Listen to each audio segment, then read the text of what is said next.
Here's a question for you today that I really invite you to pause for a second and think about.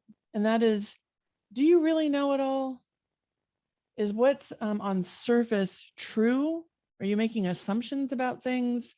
Where in your life is it possible that looks could be deceiving? For the people on your team who are saying, I'm fine, everything's okay. You think it's true? For your spouse or your family members, how was your day? Oh, it was good. You think that's really true? I want to ask you to lean in today to that thought process because well, honestly, our guest today is here to help you, me, and all of us test those assumptions, question what we are seeing to be true so that we can really live a conscious life, to be fully present at work and in our lives, because that's where the magic is. So Jay Pryor, welcome to Control Alt Delete. Thanks. I'm so happy to be here. Thanks for having me. Oh my gosh. You are so welcome that you're here. I'm honored. Oh. And what I think I want to just say right away for the listeners is wherever you are in that answer to the question, my spidey sense and the coach in me, my life experience is here to tell you there's probably a few things that you think are true that aren't, and that you're making decisions based on things that you believe to be true, and that this is an opportunity for all of us right here, right now with Jay to test assumptions and to really get curious about ourselves and those that we lead and love. Sound like a good time, Jay? Is that a good place to go today? Oh my gosh. Oh my gosh. Yeah. Yeah. That's a great place to go. You just like outlined my whole work, at least Well, part of it. I love it. Right? Yeah, I want to do the formal intro, but I think first, before we get into all of the credentials, because listen, I wouldn't have you here if you weren't fully credentialed, so we can help our audience. Just as a human being, what resonates with you with that question? Well, so many things, but the first thing is that idea that it's like we decide things. It's like we have experiences that then leave an imprint on us. And what we know now about the polyvagal theory, for example, and your vagus nerve and how the brain works and how we are so wired up, that we know now that some of those things that, we decided when we were 7, right? And we wired ourselves up a particular way when we were 7. Some people, and I'm one of those, because it's a never-ending process of discovery, of unlearning all these things we taught ourselves, that at 36 or 46 years old, you're still acting out of that decision that a 7-year-old made, because you decided that whatever you decided when you were 7 is the truth, and then you've gathered evidence the rest of your life to support that it's the truth. And the reality is it's not the truth at all. And it's not first of all, it's not the truth of who you are. And for me, more than anything I want people to get is that all that wiring, every thought you have, every way you wired up your personality is not who you are. I want to really presence a reaction to what you're saying, because I think for so many of us, this has been my spiritual awakening in my own journey as a human being, a mom, a leader.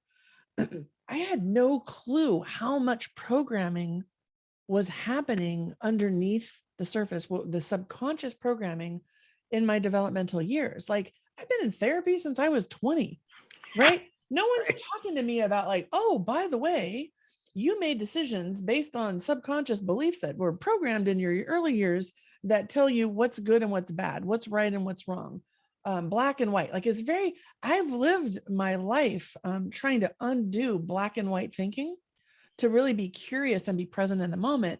But man, what you just said, I think from a scientific standpoint, really we should lean into a bit, because I'm not saying I'm, so unique that I'm the only one that never figured this out. But I know with our clients and with people I lead and love, everybody has moments of like, oh, wait, yeah, I've been holding that to be true. And that's not even real for me.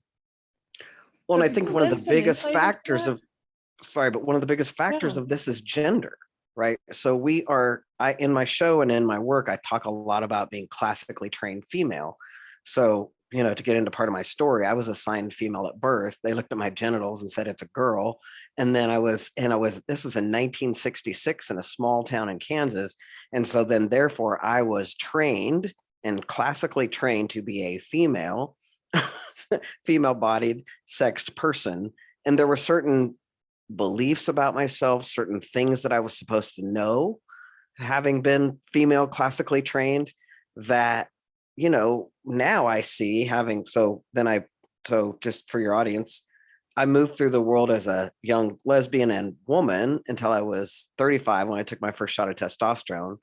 Then even though I identified as a genderqueer, I didn't realize that the world would again perceive me as full on male. But I was on testosterone for 18 years. And so after 18 years of entitlement and privilege, I would assert that I dipped over into the world of man, being a man. And then when the Me Too movement hit and I was going through some stuff in my own life, it really became clear to me that I've always identified as a genderqueer. I need to go off testosterone. So one of the things that, and I'm just telling that story so people understand that I've walked through the world as a woman and as a man, and now as a male perceived human that is full on female. Like I have no testosterone running through my body at all anymore. I've got my lady butt back, my lady hips back, all the things. We could talk about the body if you want, but point being, all of these things, and I have a very front row seat to how beliefs and perceptions and training have us believe certain things about ourselves that are so not true, especially when it's based on your genitalia. It's like, because you have a penis, then you are trained in the world that, first of all, you're supposed to know things. Like one of the first things that fascinated me when I started being treated as a man immediately in the world was how people expect me to know things all the time about things I don't know anything about. And it's this weird world where men are just, everybody looks to the guy, and service workers, people like that. And the first time I got into a car, I was in a car with 4 women in Washington, D.C., and the driver would not look to them for answers to where to go. Always talking to me, and I didn't even know where we were going. Like, why are you looking at me? Because I was the man in the room, right? And so having that perception, having that like front row seat, we have so many things that we're just trained into that people didn't even question. I mean, people didn't even question some people don't even question the binary to the degree that it's like they really believe that it's their job to take out the trash because they have a penis. Like it's their job to mow the lawn because they have a penis. I mean, they really believe that these roles are sacred, and they will freak out if you try to tell them otherwise. So it's that kind of training that we're so unconscious to, different layers of consciousness around, that I'm committed to just busting that all wide open on every level so that we can all become conscious and really make choices about how we express ourselves, and how we express our gender, and how we express our lives, versus I do that because that's every morning I get up and put on my makeup because when in 7th grade, I was taught to. Yeah. I mean, I just had a woman yesterday say this, like, I decided not to put on any makeup today because I'm not going to see anybody and I'm not having no Zoom calls. And I was like, that's okay. That's okay. Yes. Okay. So I need to, we're going to back up a second. Sorry, I know I said a lot. I can Listen, see you get me going. All good. This is what I want to say. I asked a question about what should we know, and it's like, bam. So for this is why you're here. So, dear listener, lean in. Okay. And lean inside, actually. Lean inside. Look at the book behind Jay. Yeah. Lean inside, because this is exactly what we're talking about. When we think about the number of women that have left the workforce because of the perceived roles and responsibilities. Okay. Oh my God. You're going to here comes my soapbox. I was one woman in a group of men in a room at the executive level talking about why we can't keep women in tech. And I had just come back from maternity leave. And I said, well, let me tell you what it's like being a mom. And they basically said, you're wrong. This is what it's like. This is what we need. This is what I'm like, I am the only, as far as I know, I'm the only person in this room with a freaking uterus who has given birth and now is feeding a child through my body. And you're telling me I'm wrong. Like, what the what? Jay, I don't know anyone more qualified than to have this conversation than you, given the life that you've led, right? You were assigned female at birth, lived this life, then transitioned with the testosterone support, then was like, doesn't feel right. Peace out, testosterone. And here you are now. And I think the fact that it's almost like you're a secret shopper. Oh, I was an undercover white guy. I mean, I'm telling you, it was fascinating because I've always identified as a genderqueer and I always identified as a butch. And I'm not dysphoric. I mean, I'm grateful to have my breasts gone, but you know, that part of it wasn't a thing. But boy, when I got my key to the men's room and men started talking around me, I was just like, what? They don't have any idea I have a vagina. And don't let them know either. No, because that could be scary. You can't be the no, but even if you do, they like if I came out to people all the time because I really had a commitment to be out as an out trans person. So I've been out, and I mean, you'd know me for 5 minutes, I'd be out. Like, I'm not kidding. I got annoying with it because I refuse to let people believe things about me that aren't true, right? And there's so much that assumption that if you're male bodied, people assume that you're inept, that you can't you can't take care of kids, you don't know how to serve people, you know, like people jump up to serve you. I mean, it's just gross, some of the stuff that people believe. So I'm always like, oh, no, I'm trans. I wore a pink taffeta dress to my prom, and I know how to whip up a casserole made of, you know, Campbell's cream of mushroom soup in about 5 seconds. So you don't need to worry about treating me like I'm a dude. Right? And that I don't know what you're talking about. But so yeah, those kind of assumptions, when I took those on, you know, people just assumed things about me once I became an undercover white guy. And I've always just been woman identified for the most part. Like I said, I think I slipped into man world over time, especially once we had kids, because then, boy, once you have kids, you are the dad. Right. Like, once you have kids, then you're the dad. Like, what in the world? I remember, so my daughter's 10, and I promise you, we're going to get to your formal intro, but we're here. So my daughter was 10. My daughter's 10 later. My daughter's 10. She's born in female parts, identified as a young girl, and I'm instantly like, F Disney princesses, peace out Disney. I was like, hell no, I won't do it. We wouldn't do anything in that. I was so like anti-save the woman. Oh, poor me. Like, you can read, if you're watching the video, you can see my face. I was like, right. And then one day she really wanted to watch it. And I thought, well, who am I? Like, let's see how she responds. And sure enough, there's a couple that she loved, and others she's like, this is lame, mom, I'm out. Like, and I realized how much I was even placing on her with my disgust of the Disney princess experience. Then we go to Disneyland, and guess what my kid's doing? I'm buying her the Rapunzel dress, and we're taking the pictures, and I'm like, this is amazing. Oh, wow. And I'm like, I was anti-Disney, like my own experience of myself and the stories I was telling myself and what I thought it led. Man, have I learned a lot just being a parent to a female identified, I don't even know the right words. The body matches the she's cisgender. Help me with we can use the word cis so we can explain that to audiences. So I'm a transgender human and or non-binary human. So I don't identify as necessarily with the sex I was born. But if you have the same parts as your brain identifies with, you're cis, that means same, cisgender. So she's a cisgender female body. So helpful. Human. Yeah. So her brain aligned with her body parts.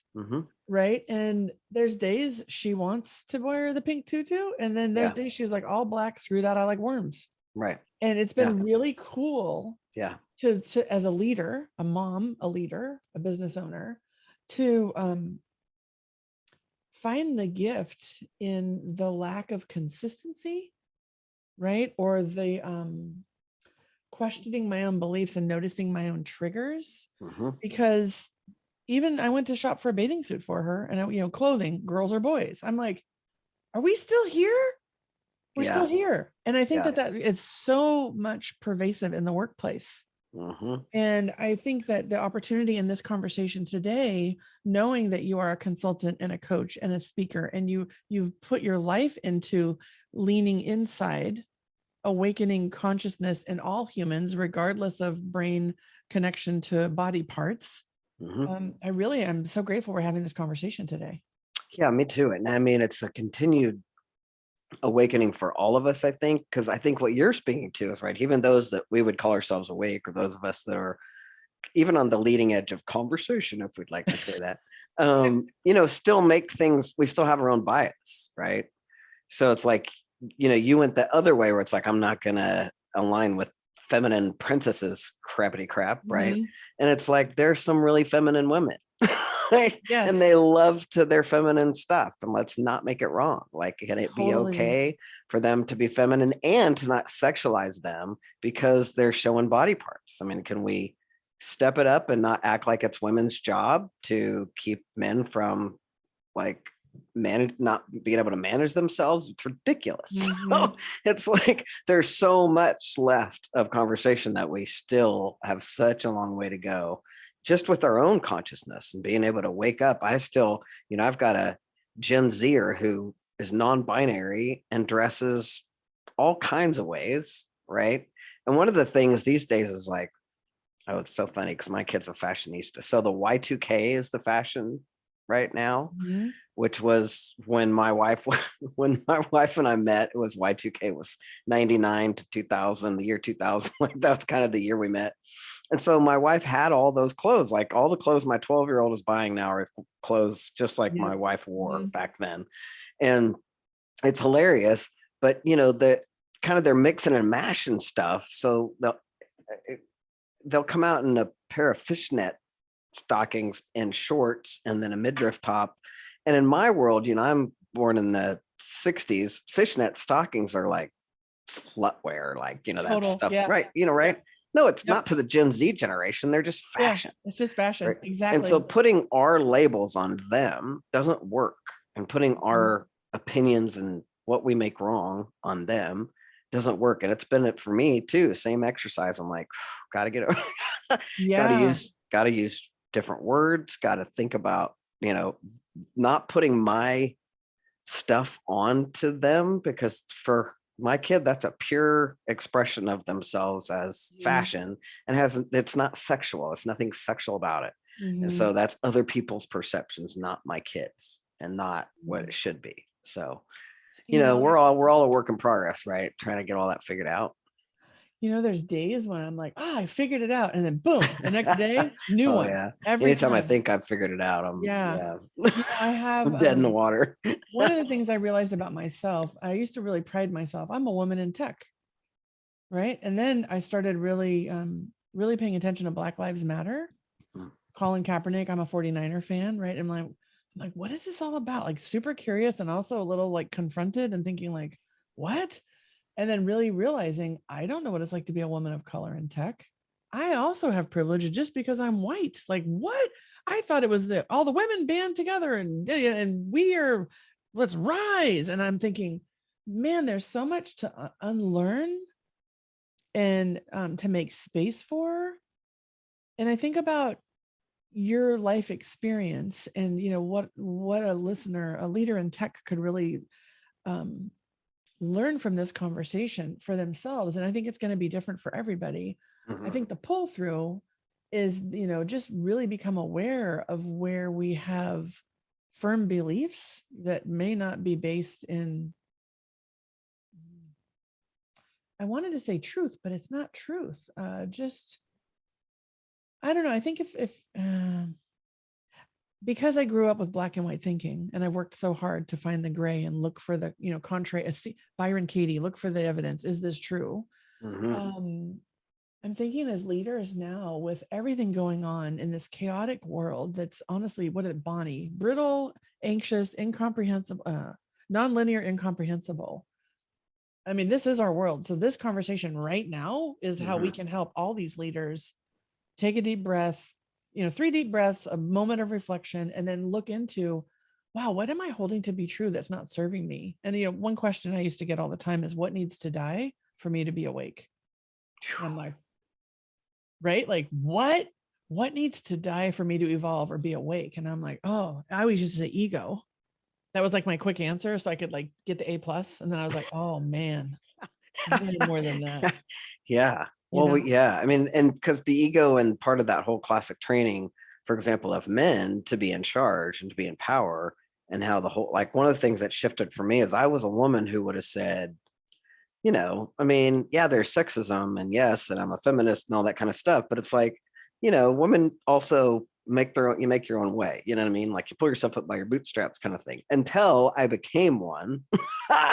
And then it was, I mean, I, I was embarrassed how Mhm. much I didn't know and how now I completely understand that the world was made for white men and women are always second and always will be. And part of that too, I mean, I had that awakening as becoming a trans man, because in the world, people don't focus on trans men, they focus on trans women, because they don't, if it starts with a vagina, nobody cares.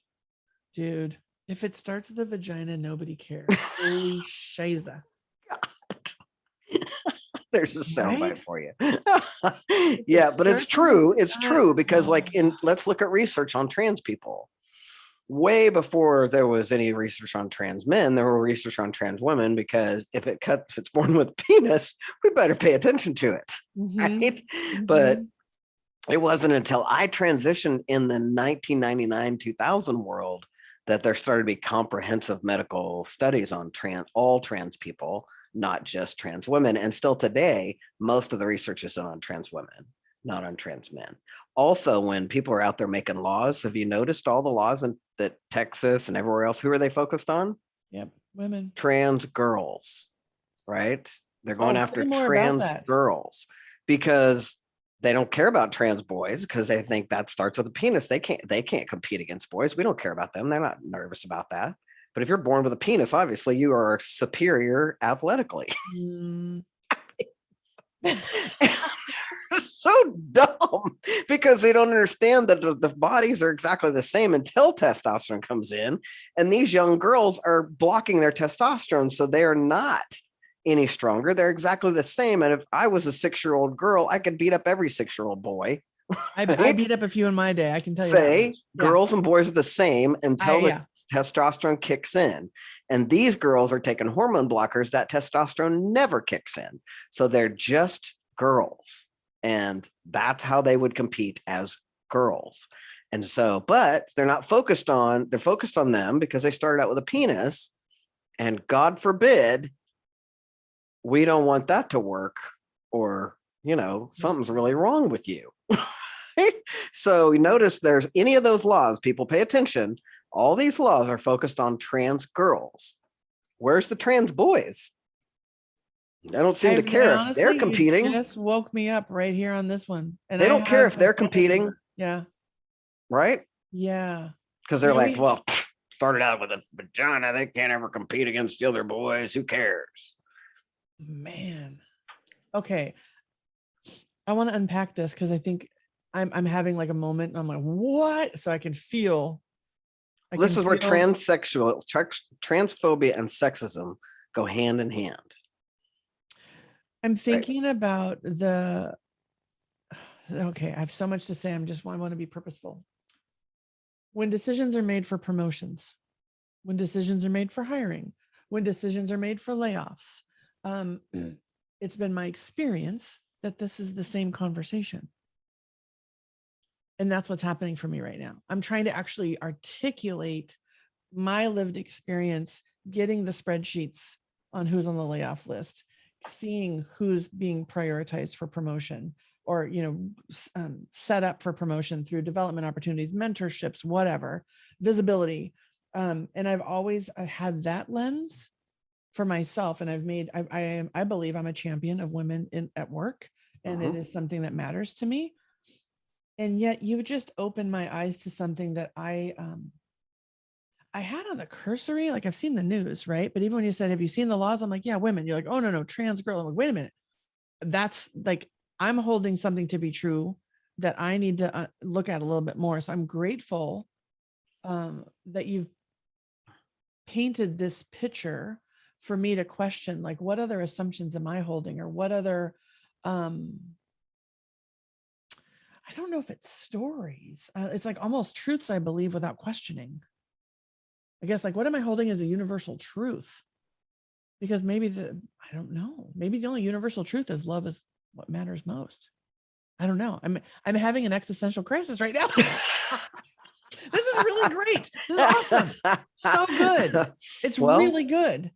yeah, it's So, definitely interesting. And it was certainly eye-opening for me because like I said, I am a feminist. I've been a lesbian separatist. Like I've been after women's spaces since 1985, that kind of stuff. mhm. But I did not know that women the world was created for men, and men are a priority and women are just not.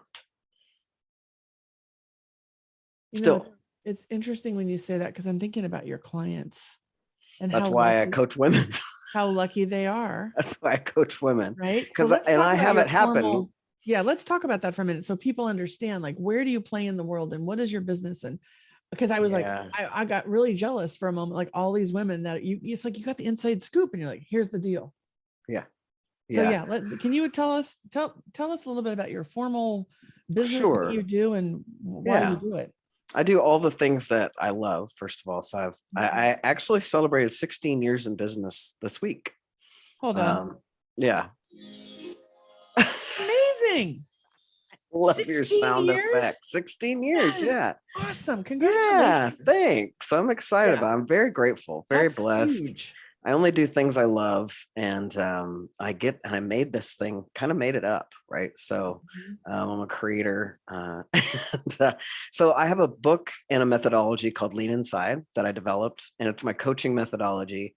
And the idea is so basic; it's just that there's nothing out there that's going to make you happy. It has to be an inside job. And it really comes from, again, that universe. To me, there is one universal truth, and that is that who you are is not your thoughts or your emotions, Mhm. but you create your reality with your thoughts and your emotions. And so we're always creating our own reality, whether we do it by default or on purpose. And so let's do it with purpose. And Can you say it again? Who you yeah, are? I really want that to who land. who you are not your thoughts or your beliefs. And but our beliefs are based on who we think we are, right? But you're not any of those thoughts, you're not any of those words that you speak, you're not any of that. None of that is who you are.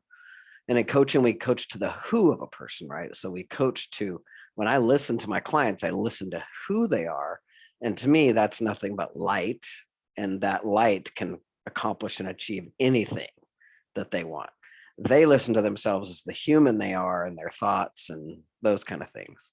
And so and what's right there for us to do as humans is to make, when we have a thought, is to make ourselves wrong or to think we're bad because we had that thought, right? It's a thought. It's literally a synapse in your brain. And so to make yourselves wrong or to think you're bad for having a particular thought is kind of like making a toaster wrong for making toast. It just does that, right? The brain just does that. It's what it's supposed to do. Mhm. And it's always based on your past. You can't see anything but your past. So it's always playing out either scenarios from the past or the future, one or the other. Most people are not right here, right now. And in this moment, right here, right now, when you're listening to this podcast, all is well. In this moment, right here, right now, all is well. Most of the time, for most humans who have your basic hierarchy of needs met, right? Mhm. In this moment, they are safe. And in this moment, all is well. And what's happening, what's going on that they worry about, fret about, is all happening in their minds. But it seems like it's real. Right? Yeah. And so it's a Yeah. real muscle to flex to start being able to say to yourself, oh, I'm just thinking about, practicing a thought that's out there in the future. Because we practice our thoughts. Humans think the same things over and over and over again that are based on our past.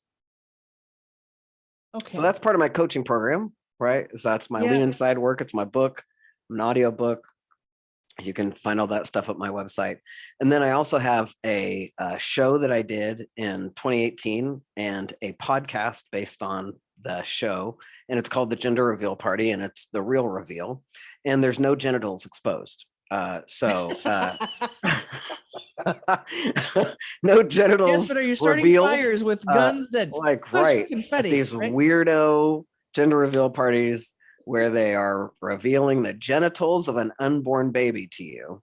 I think that's pretty weird personally. Mhm.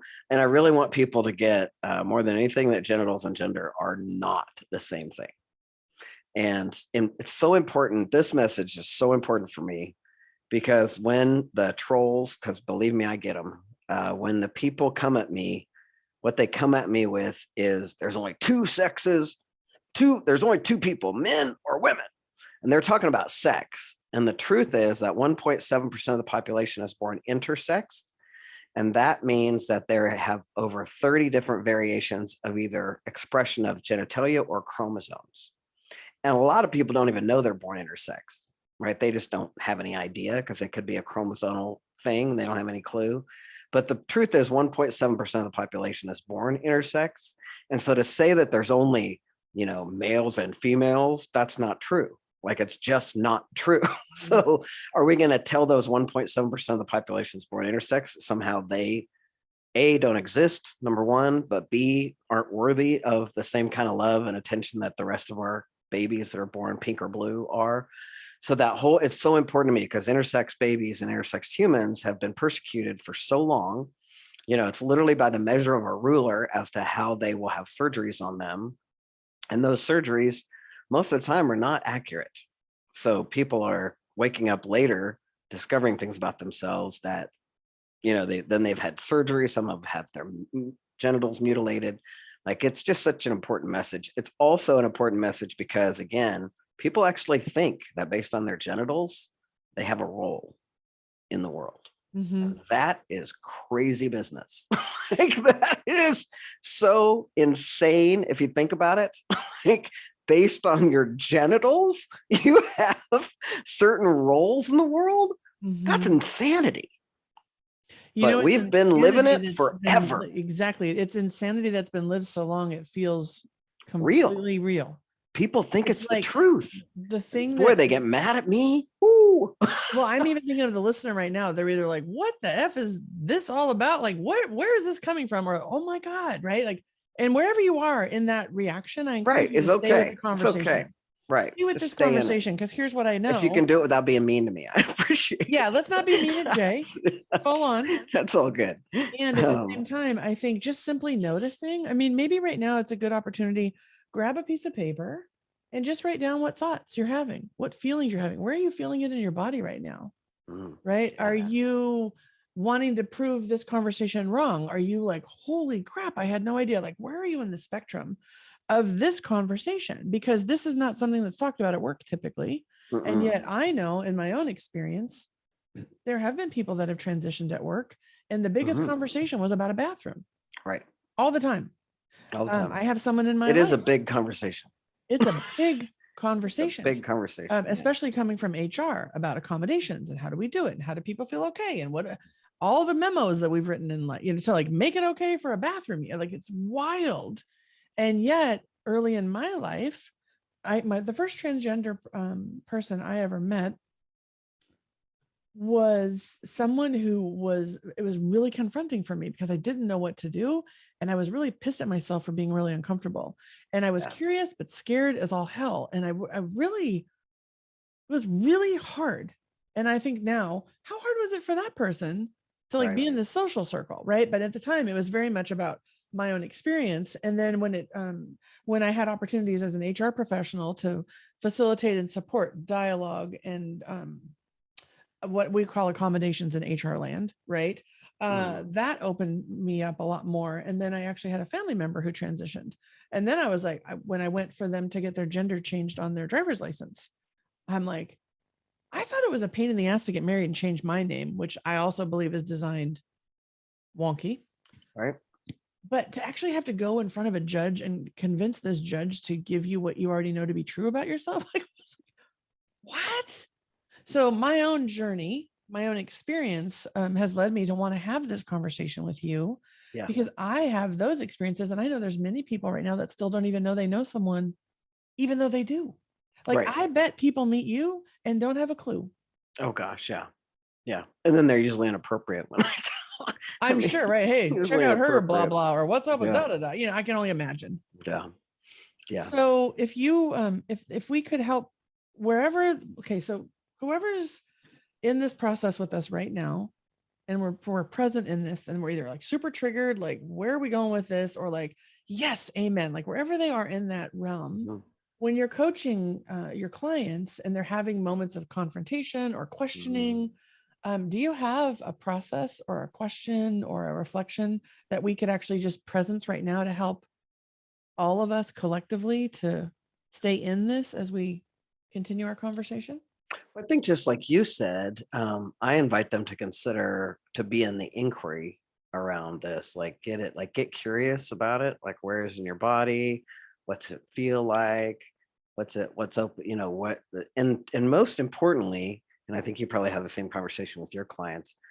We really focus on the fact that everything is energy, and so what we resist persists, like what we push against comes at us stronger, and we learn to start to allow and give up the resistance, which is kind of it's not an easy conversation to have with people right away. They have to kind of Yeah. learn, if they've not ever come from that perspective. It's something we start to learn as we become more and more conscious that part of my goal in life is to give up resisting everything. And so Mm. that's just part of something that I'm always working on for myself, is noticing where there's resistance. And so if you just notice, if you could notice where you're resisting, and then give up making it wrong, or that it's bad or wrong, like just be okay with it, not be judgmental about whatever it is. I think that's the most important piece, because then you can move. The minute you're like, right, Yeah, no, you can't move. every time I judge something as good or Yeah, bad, I'm right. You always can't giving move. myself stuckness. Right. And so we come from The what's working and formula what's not is, working. yeah, it's the You know, formula of stuck. Make it right. right or wrong. Right. Exactly. Judge Um, it, make it right or wrong, judge yeah, yourself. The other yeah. thing that I think is important to say is that not everybody's, you know, rarely is there somebody who has this figured out. So Mhm. you want to really give yourself a lot of grace around this conversation. I give people a lot of grace around this conversation. The other thing that I think is important to just presence for people is that being a trans person, people are really okay with, not everybody's okay, but a lot of people are okay with us going from male to female, or from female to male. But boy, when you're in the middle, whew, that's when people get Mhm. really freaked out. Right. And so I would invite people to really look at what's there for them around the middle. Like if things have to be defined as male or defined as female, we're back in that same binary conversation that we've always been in. Even though we've got people transitioning, they're moving from one to the other. And my experience is that I get a lot less discrimination based on that. But when I start talk about being people in the binary, or having people talking to people who have a lived experience that they're in the binary and people can't figure out what they are, Mhm. that's when the violence happens. That's when people are really, really up in arms about it. Mhm. It's like it's okay if you're a trans woman as long as you look okay and pass. And then So it's a interesting. different Mhm. conversation, right? As long as we don't threaten anybody. And so it's those kind of things, like what's uncomfortable about being with someone who doesn't stereotypically look feminine. I've never talked about this, but you've brought something up for me. And I think I should, I hope this is helpful for anyone listening. My entire career, I hid my boobs. Mm. Listen, I've been told they're pretty awesome, but I've hid them. Mm. Can you see them right now? Look at even my screen, right? Nope. Because I never wanted to deal with that. I just thought if they can go away and I can be as tall, because I'm tall, I can be as tall as my male counterparts, that the chance for me to be taken seriously and listened to and valued increases. And I've had colleagues tell me, oh my God, like, let's just say like sales awards events, people show up in these amazing gowns and there are women that let the girls out, as they say. And I always didn't. And I'm realizing as we're talking right now that there's an opportunity for me to really explore that and to actually presence it for others, because Mm. it really shouldn't matter if they're visible or not. I mean, I'm not saying I would dress inappropriately at work, but like, look where my neck is, where my collar is. Right. Yeah. It's very rare I wear a V-neck. Yeah. Just like the simplest things. And I realized like how constraining that is, even just from an energy standpoint. Well, To that's just what I try was and just feel about to buttoned say. up.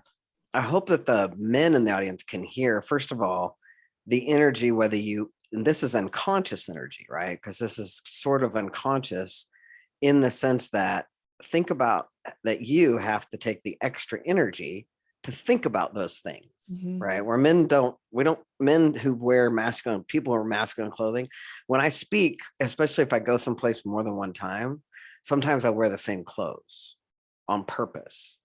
And I have this conversation about them, about with the men in the room, and who, first of all, who notices anything about me? Sometimes the women will notice, men never notice, right?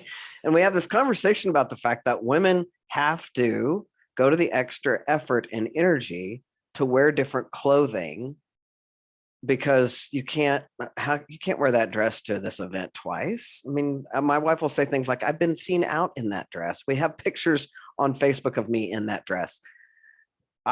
There's pictures of Facebook on me in the same shirt. Nobody cares and nobody notices. It's not something I have to think about, not any energy I have to expel.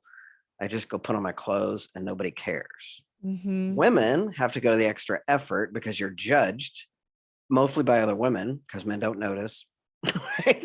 Mhm. And this is where it's like, I have such a powerful call to women to like, can we knock that shit off? Like, can we Right. stop Mhm. having women judging women about all the things that we've already just acted like are normal? Like, it's just normal to, you can't wear that dress twice, or you can't, those things that are take so much extra energy for women to have to deal with. Spoiler alert. Spoiler alert. I changed my outfit 3 times before this. And I have another interview this afternoon. And I'm You're like, I going to already know change what I'm again, wearing. aren't you?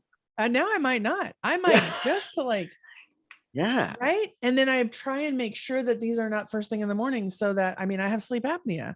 I don't Yeah. want the lines on my face. Right. I'm Yeah. just keeping it real with you, right? Like, No, I'm right. like All the things you got to rubbing think my about face, making sure, so that right? you look good. Why, thank you. And even if I didn't look good, I still have something valuable to add here. Do you know what I Right. mean? Right. I Yeah. might have to do a podcast with no makeup on and dead head. Right? I mean, there is so much energy to this. And I think I really appreciate you bringing it forward, because I've talked about code switching before and like, imposter syndrome and all these different phrases, right? Fundamentally, we're talking about energy. And how All much energy. energy do you want to bring to your operating system to Right. have the most innovative ideas in tech, to Right. be the most in the flow leader who can really bring people through the vision, right? Right. And I actually had this conversation this morning with a client. She was gone gray. Her whole hair is gray now. And I got on, I was like, damn, you look awesome. It looks so good, right? It's a freaking powerful as hell to me. So she's too. like, well, I'm worried about ageism. I said, I understand. And right now in this moment, I'm just going to be woman to woman with you and be like, your hair freaking rocks. And then we started talking about skin. Well, how's my skin look? And we started, and I'm like, this is, so like I experienced her energy through seeing the freedom of the gray, silvery, beautiful hair. And then we got right back into all the stuff we talk about, right? Right. Before we talked about all the other things. Do guys do that? No. Guys, dude, your hair looks awesome. Or, hey, wow, your skin's looking I mean, awesome.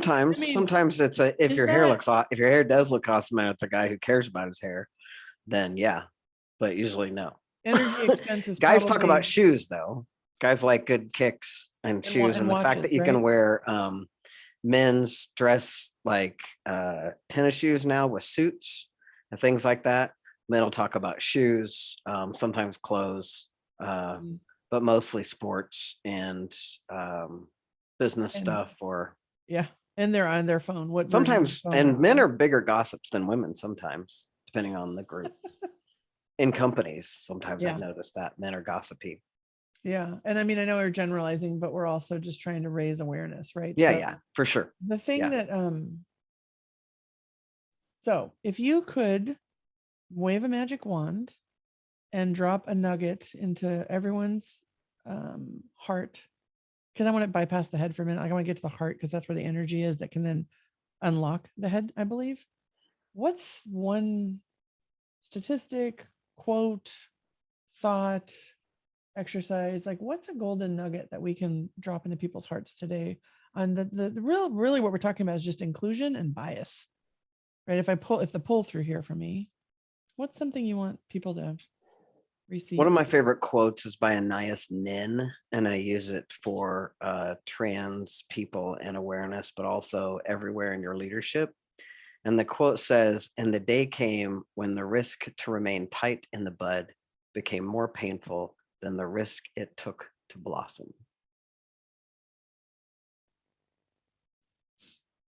That made me well up. Can you say it again? Yeah. It's by Anais Nin. And it says, "And the day came when the risk to remain tight in the bud became more painful than the risk it took to blossom." Mm. Every trans, non-binary human, every human at some point, I think, gets to that point where it's like, I have to blossom or die, right? Yeah. Yeah.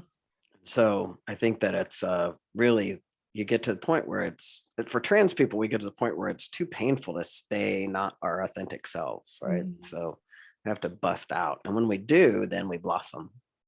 And it's beautiful to That's watch beautiful. people. It's beautiful. I remember Thanks. I pierced my nose. Nobody Mm. noticed. I thought about it for 6 years. I came home. My husband didn't even notice. I was like, I had transformed at that piercing place. I was a new blossom, right? I was like, did you get a haircut? No. Right, look how tiny it is. This is the teeniest of tiny. And I have glasses. Like, I'm like, why did I spend 6 years like this wanting something for self-expression? Right. Right. So I feel this. I think that I welled up. I also, for a while, had purple hair. Yeah, I I used to say love purple that. hair don't care. It Mhm. was freaking awesome. Mhm. I mean, people were like, your hair is amazing. And I'm like, why did I not express myself with hair color for over 40 plus years? That Yeah. constraint. I mean, that's just like, these are two simple examples that I can share through my own lens about what it meant to blossom. Yeah. Oh, to feel that alive. And the Mhm. energy of just like to feel beautiful and like yourself. Well, how much energy it takes to not. That's the thing. Oh, It's like it takes so much energy to do all the to dial in all the things, and how much of that is really you, and how much of that is your training or what people think you should do, or all of that.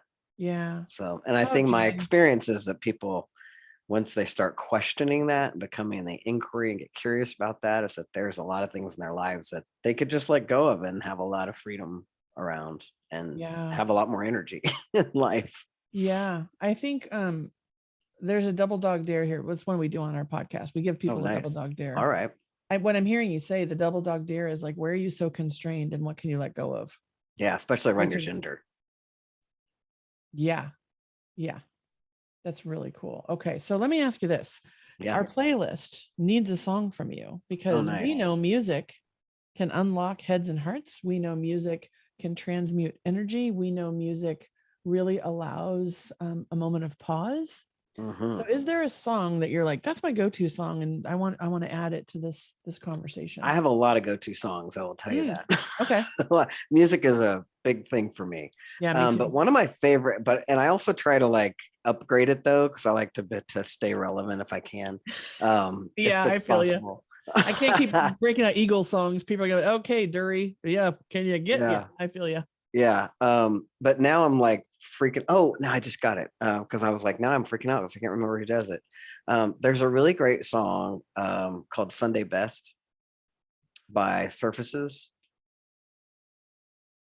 I think I know this song. It I goes, feel like feeling good, yeah, like I like I should. should. Went and took a walk around my neighborhood.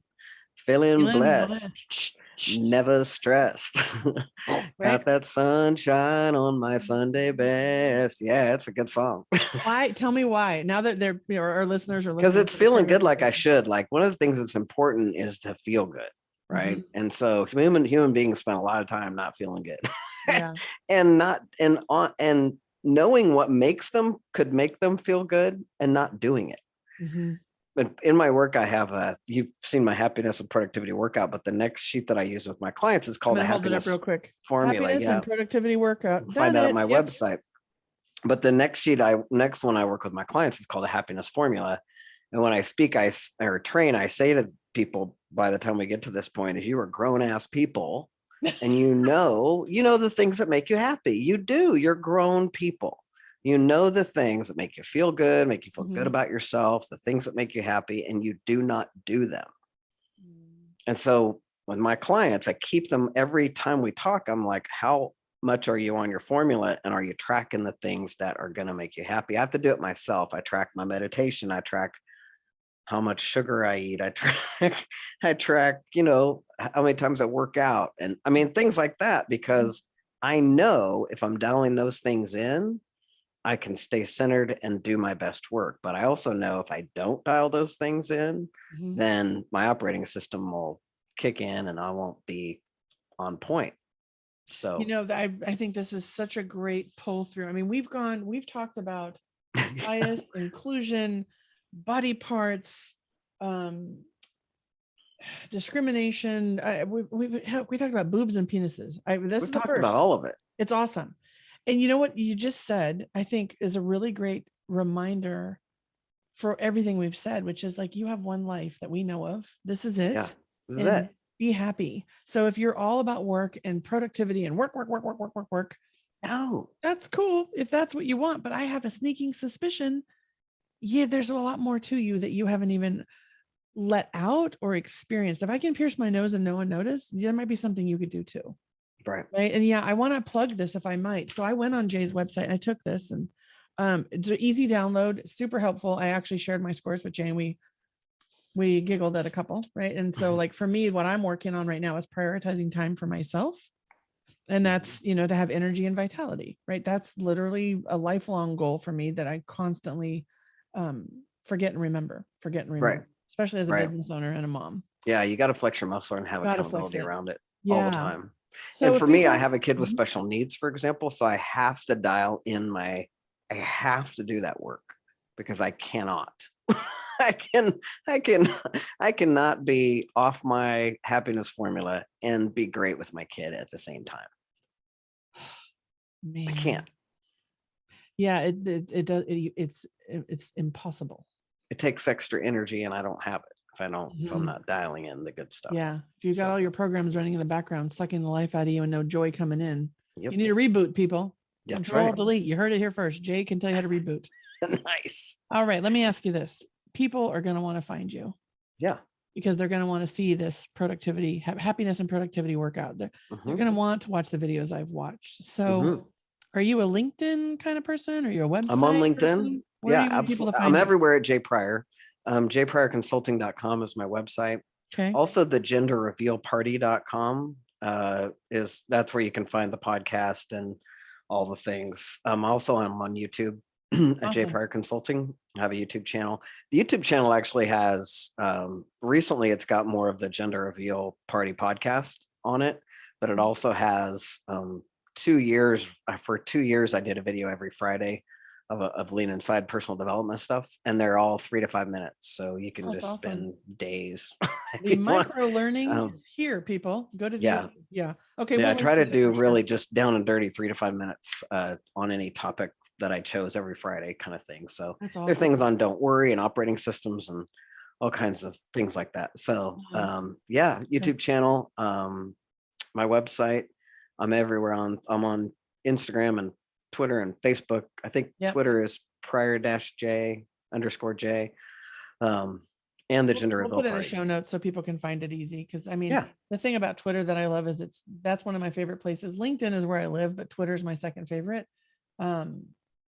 I just really want to presence my appreciation for this conversation. And I think that when I get a referral, like I did on you, so I had never met you until now. I did my homework, right? We had the conversation very briefly before we went live, but you are exactly the same as you are live. And when I watch, the produced things that you put out there, and I really want to presence my appreciation for how you show up in the world. Oh, thank you. That you put who you are in every way. It's very inspiring. Thank you. And I think whoever's listening has been given such a gift to just pause and to simply notice and then choose whatever their right next step is with this topic. And to really understand that, I mean, you made it really clear that we're all in this together and nobody's perfect and it's going to be messy. Yeah. And that's okay. Yeah. Yeah. I'm Yeah. really grateful. And we don't for all have everybody. it figured out. Like we have so far to go before we're not swimming in this, because there's so much we're swimming in that Mhm. humans just don't see it. Yeah. I think we're so in it, it's hard to see. And the thing that I would like to leave the listener with is next time you feel like something is 100% absolutely true, the opportunity to just ask yourself, really? Because why? What's really driving this thought you're having? And I love this lens we're placing on it from a gender standpoint, because I think that question is true on all fronts. And Jay, you just inspire the hell out of me. And I'm really grateful for our time today. Thank you. Thank you Yeah. for having me. I Yeah. really appreciate you. Thank you. All Mhm. right, everybody. Reboot that operating system, change your thoughts, change your world, and know that you're loved. You really are loved, and we're all on this journey together. I wish you all a great day and see you next time on Control Alt Delete.